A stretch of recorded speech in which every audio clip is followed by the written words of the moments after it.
Now, the minister has blamed everybody except himself.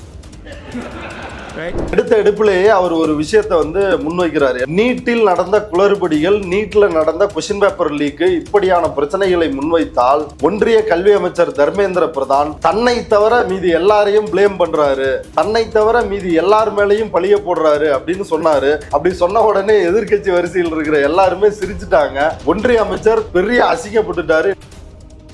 நாடாளுமன்ற மழைக்கால கூட்டத்தொடரின் முதல் நாளிலேயே ராகுல் காந்தியிடம் ஒன்றிய கல்வி அமைச்சர் தர்மேந்திர பிரதான் அசிங்கப்பட்டு அவமானப்பட்டு நின்னாரு. இந்த அசிங்க அவமானம்லாம் தனக்கு நேர்ந்து விடக் கூடாது அப்படின்றதுனாலதான் மோடி ஏற்கனவே தெரிச்சு.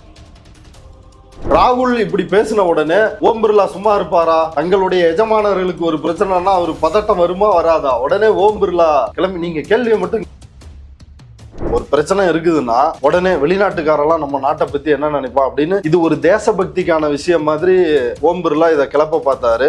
உடனடியா அதற்கு பதில் சொல்ற விதமா ராகுல் காந்தி எந்திரிச்சு பேச முற்பட்டாரு. அப்படி பேச வந்த ராகுல் காந்தியினுடைய மைக்க ஓம் பிர்லா, இந்த நீட் தேர்வு அல்லது இந்தியாவில் நடக்கின்ற இந்த தேர்வு முறைகளே ஒரு ஃப்ராட் சிஸ்டமா மாறிடுச்சு. கல்வி அமைச்சராக இருக்க நீ தகுதியற்றவன், நீ உன் பதவியை ராஜினாமா செய்ய வேண்டும் அப்படின்ற அந்த விஷயத்தை தான் பிரதானமாக,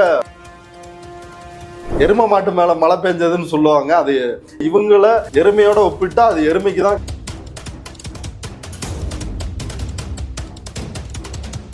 ட்ரைப்ஸ் பார்வையாளர்களுக்கு வணக்கம். இந்த நேர்காணலில் நம்மோடு இணைந்திருப்பவர் தோழர் கரிகாலன் அவர்கள். தோழர் வணக்கம். தோழர் வணக்கம். சிவா தோழர், இன்றைய தினம் நாடாளுமன்றத்தில் பல்வேறு விவாதங்கள் நடைபெற்று, குறிப்பா பார்த்தோம்னா நாடாளுமன்றத்தினுடைய எதிர்க்கட்சி தலைவராகக்கூடிய ராகுல் காந்தி அவர்கள் நீட் தேர்வு குறித்து ஒரு கருத்து எழுப்பியிருந்தாங்க. அதனைத் தொடர்ந்து அவருடைய மைக்கு அணைக்கப்பட்டிருந்துச்சு. உண்மையிலே பாராளுமன்றத்தில் நீங்க என்ன நினைச்சு? அதாவது இன்றைக்கு நீட் தேர்வு குறித்து, நீட் தேர்வில் நடந்த முறைகேடுகள் குறித்து 1-2 பேர் இல்ல, 23 லட்சம் மாணவர்கள் இந்தியா முழுவதும் இந்த நீட் தேர்வை எழுதிட்டு அதுல நடந்த குளறுபடிகளால் என்ன செய்யறது, தங்களுக்கு நீதி கிடைக்குமா அப்படின்னு உச்ச நீதிமன்றத்தை அணுகி அவங்க ஒரு சட்ட போராட்டத்தை நடத்திட்டு இருக்கிறாங்க.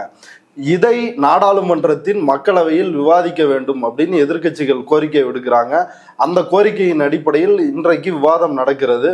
குறிப்பாக காங்கிரஸ் கட்சியை சார்ந்த தமிழ்நாட்டு எம்பி மாணிக்கம் தாக்கூர் அவர் தான் முதல் கேள்வியை முன்வைக்கிறாரு. நீட் தேர்வு மிகப்பெரிய மோசடியா இருக்குது.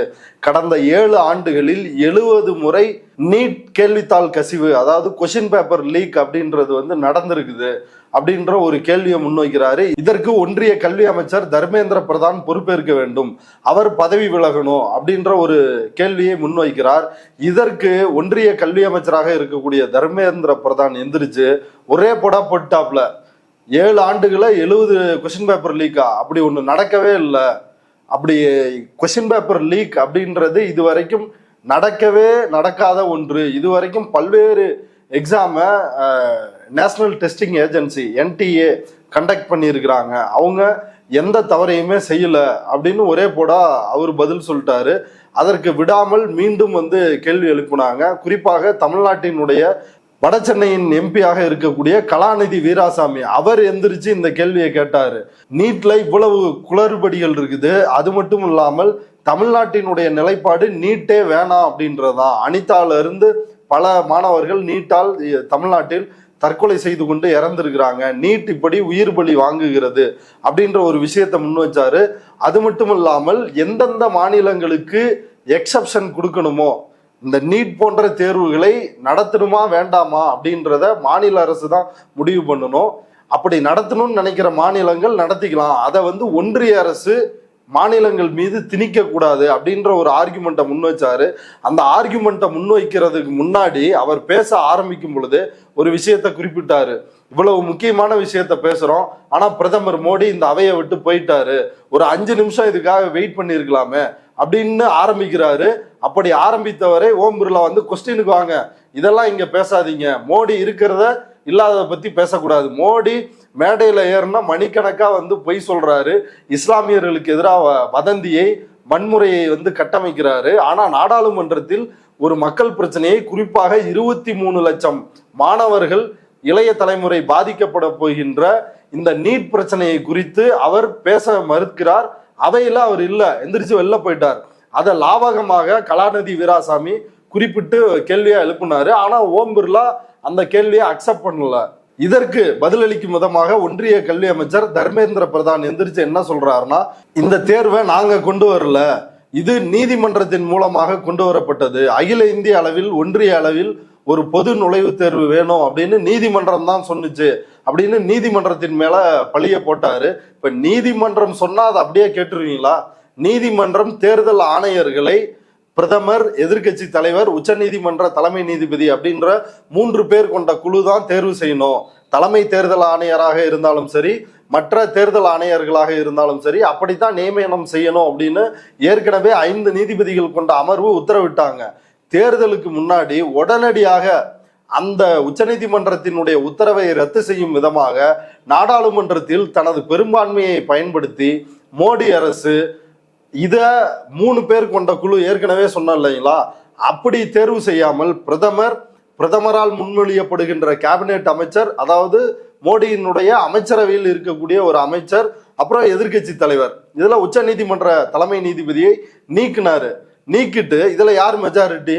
இதுல மோடி அரசு தான் மெஜாரிட்டி. ஏன்னா பிரதமரால் முன்மொழியப்படுகின்ற அமைச்சர் அவங்க கட்சிக்காரராக தான் இருப்பாரு. அப்போ அப்படி தேர்தல் ஆணையர்களை நியமனம் செய்வதற்காக அவசரமாக ஒரு சட்ட திருத்தத்தை நாடாளுமன்றத்தில் தங்களுடைய பெரும்பான்மையை பயன்படுத்தி நிறைவேற்றினார்கள்.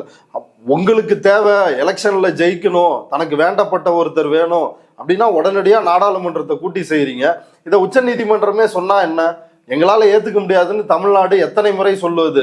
2 முறை நீட்டு விலக்கு கேட்டு மசோதா தீர்மானம் போட்டு அனுப்பி இருக்கிறோம், அதுக்கு இன்னும் ஒப்புதல் தரல. ஏகே ராஜன் அப்படின்ற ஒரு எக்ஸ்பர்ட், முன்னாள் உயர்நீதிமன்ற நீதிபதி, அவர் தலைமையிலான குழு நீட் எப்படியெல்லாம் ஏழை எளிய பிற்படுத்தப்பட்ட ஒடுக்கப்பட்ட மாணவர்களுடைய மருத்துவ கனவை சிதைக்கிறது அப்படின்றத தன்னுடைய அறிக்கையில் முன் வச்சிருக்கிறாரு. மாணவர்கள் அதற்கும் தங்களுடைய கருத்துக்களை கொடுத்துதான் அந்த அறிக்கை தயாராகிருக்குது. இப்படி எதையும் ஏற்றுக்கொள்ளாமல் உச்ச நீதிமன்றத்தை காரணம் காட்டுவது எவ்வளவு பச்சையான அயோக்கியத்தனம். இதுக்கு அடுத்து மக்களவையினுடைய எதிர்க்கட்சி தலைவர் ராகுல் காந்தி எந்திரிச்சு பேச ஆரம்பிக்கிறாரு. அப்படி பேசும் பொழுது எடுத்த எடுப்பிலேயே அவர் ஒரு விஷயத்தை முன்வைக்கிறாரு. என்ன சொல்றாருன்னா, நீட்டில் நடந்த குளறுபடிகள், நீட்ல நடந்த கொஸ்டின் பேப்பர் லீக்கு, இப்படியான பிரச்சனைகளை முன்வைத்தால் ஒன்றிய கல்வி அமைச்சர் தர்மேந்திர பிரதான் தன்னை தவிர மீதி எல்லாரையும் பிளேம் பண்றாரு, தன்னை தவிர மீதி எல்லார் மேலையும் பழிய போடுறாரு அப்படின்னு சொன்னாரு. அப்படி சொன்ன உடனே எதிர்க்கட்சி வரிசையில் இருக்கிற எல்லாருமே சிரிச்சுட்டாங்க. ஒன்றிய அமைச்சர் பெரிய அசிங்கப்பட்டுட்டாரு. நாடாளுமன்ற மழைக்கால கூட்டத்தொடரின் முதல் நாளிலேயே ராகுல் காந்தியிடம் ஒன்றிய கல்வி அமைச்சர் தர்மேந்திர பிரதான் அசிங்கப்பட்டு அவமானப்பட்டு நின்னாரு. இந்த அவமானம்லாம் தனக்கு நேர்ந்து விடக்கூடாது அப்படின்றதுனாலதான் மோடி ஏற்கனவே தெரிச்சு ஓடிட்டாரு. கலாநிதி வீராசாமி பேசுறதுக்கு முன்னாடி அவர் கிளம்பி போயிட்டாருன்னு. ராகுல் இப்படி பேசின உடனே ஓம் பிர்லா சும்மா இருப்பாரா? தங்களுடைய எஜமானர்களுக்கு ஒரு பிரச்சனைனா அவர் பதட்டம் வருமா வராதா? உடனே ஓம் பிர்லா கிளம்பி நீங்க கேள்வியை மட்டும் கேளுங்க, நீங்க இதெல்லாம் பேசாதீங்க அப்படின்னு அவர் சொல்ல உடனடியா ராகுல் காந்தி கேள்விக்கு வந்தார். என்னன்னா, நீட் மட்டுமல்ல, இந்திய தேர்வு முறைகள், இந்தியாவில் நடக்கின்ற எல்லா நுழைவுத் தேர்வு முறைகளுமே ஒரு ஃப்ராட் சிஸ்டமா மாறிடுச்சு. இப்ப நீட் இருக்குது, ஜேஇ இருக்குது, நெட் இருக்குது, எல்லா எக்ஸாமையும் அவர் குறிப்பிட்டு சொல்றாரு. காசு இருந்தால் பணக்காரர்கள் மட்டும் தேர்வு முடிவுகளை வாங்கி விடலாம். ஒருத்தன் படிச்சு பாஸ் பண்ணணும்னு அவசியம் இல்லை. உன்கிட்ட காசு இருக்குதா, நீ பணக்காரனா இருக்கிறியா, உனக்கு என்ன ரிசல்ட் வேணுமோ அந்த ரிசல்ட்டை வாங்கிடலாம் அப்படின்ற ஒரு நிலைமை ஆயிருச்சு. இந்திய நாட்டில் உள்ள மாணவர்கள் இந்தியாவில் உள்ள தேர்வு முறைகளின் மீது நம்பிக்கை இழந்து விட்டார்கள். ஏனென்றால் இந்த தேர்வு முறை பணக்காரர்கள் பணம் இருந்தால் அந்த முடிவுகளை வாங்கிவிடலாம் அப்படின்ற சூழலுக்கு வந்து விட்டது. அதே மனநிலையில் தான் எதிர்க்கட்சி வரிசையில் இருக்கின்ற நாங்கள் எல்லாம் இருக்கிறோம். இதுக்கு ஒன்றிய அமைச்சர் தர்மேந்திர பிரதான் பதில் சொல்லணும் அப்படின்ற கேள்வியை முன்வைக்கிறாரு. அதற்கு எந்திரிச்சு தர்மேந்திர பிரதான் முறையா எந்த பதிலுமே சொல்ல. காங்கிரஸ் ஆட்சியில தான் நீட் வந்துச்சு, நீங்க தான் கொண்டு வந்தீங்க அப்படின்னு திரும்ப பழைய வாதங்களையே தான் முன்வைத்தாரே ஒழிய அதற்கு எந்த முறையான பதிலும் சொல்லல. இப்படி ராகுல் காந்தி இந்தியாவில் உள்ள மாணவர்கள் இந்தியாவில் நடக்கிற மேஜர் எக்ஸாம்ஸ்ல நம்பகத்தன்மை இழந்து விட்டார்கள், இது பணக்காரர்கள் பணம் கொடுத்து முடிவுகளை வாங்கி கொள்கிறார்கள் அப்படின்ற ஒரு நிலைமை உருவாயிருச்சு அப்படின்னு ராகுல் காந்தி பேசின உடனே ஒன்றிய அமைச்சரால பதில் சொல்ல முடியல அப்படின்றத சொன்னேன். ஒன்றிய அமைச்சரால் பதில் சொல்ல முடியலனாலும் ஓம் பிர்லா சும்மா இருப்பாரா? இது இந்தியாவை பற்றி உலக நாடுகள் என்ன நினைப்பார்கள், இந்தியாவோட மதிப்பை இது உலக நாடுகள் மத்தியில் கெடுத்து விடாதா? ஒரு பிரச்சனை இருக்குதுன்னா உடனே வெளிநாட்டுக்காரெல்லாம் நம்ம நாட்டை பத்தி என்ன நினைப்பா அப்படின்னு இது ஒரு தேசபக்திக்கான விஷயம் மாதிரி ஓம் பிர்லா இதை கிளப்ப பார்த்தாரு. உடனடியா அதற்கு பதில் சொல்ற விதமா ராகுல் காந்தி எந்திரிச்சு பேச முற்பட்டாரு. அப்படி பேச வந்த ராகுல் காந்தியினுடைய மைக்கை ஓம் பிர்லா ஆஃப் பண்ணாரு. இதுக்கிடையில அகிலேஷ் யாதவ் அவர் எந்திரிச்சு பேசினாரு. இந்த மோடி அரசு மிகப்பெரிய சாதனையை பண்ணியிருக்குது. எதுல சாதனை பண்ணியிருக்குன்னா தேர்வு முடிவுகளில் அதிக அளவில் ஃப்ராடு பண்ணி சாதனை பண்ணி இருக்குது அப்படின்னு சொன்னாரு. அதான் இதுல ஒட்டுமொத்தமா சிம்பிளா இன்னைக்கு நாடாளுமன்றத்தில் ராகுல் காந்தியோ அல்லது மாணிக்கம் தாக்கூரோ கலாநிதி வீராசாமியோ அகிலேஷ் யாதவோ சொன்னது ஒரே ஒரு விஷயம்தான். இந்த நீட் தேர்வு அல்லது இந்தியாவில் நடக்கின்ற இந்த தேர்வு முறைகளே ஒரு ஃப்ராடு சிஸ்டமா மாறிடுச்சு. கல்வி அமைச்சராக இருக்க நீ தகுதியற்றவன், நீ உன் பதவியை ராஜினாமா செய்ய வேண்டும் அப்படின்ற அந்த விஷயத்தை தான் பிரதானமாக முன்வைத்தார்கள். எருமை மாட்டு மேல மழை பெஞ்சதுன்னு சொல்லுவாங்க. அது இவங்கள எருமையோட ஒப்பிட்டா அது எருமைக்கு தான் கேவலம்.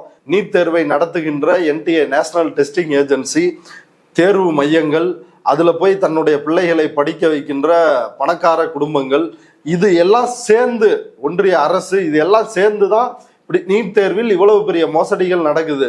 இப்ப அவர்களுக்காகவே பணக்காரர்களுக்காகவும் பனியாக்களுக்காகவும் பார்ப்பனர்களுக்காகவும் கட்சி வச்சிருக்கிற பாஜக இதை எப்படி மக்கள் பிரச்சனையை கண்டுக்க போறாங்க? இது ஒரு புறம் இருக்க, இன்னைக்கு உச்ச நீதிமன்ற தலைமை நீதிபதி சந்திரசூட் தலைமையிலான ஒரு அமர்வுல நீட் பத்தி பல்வேறு விவாதங்கள் நடைபெற்றா சொல்றாங்க.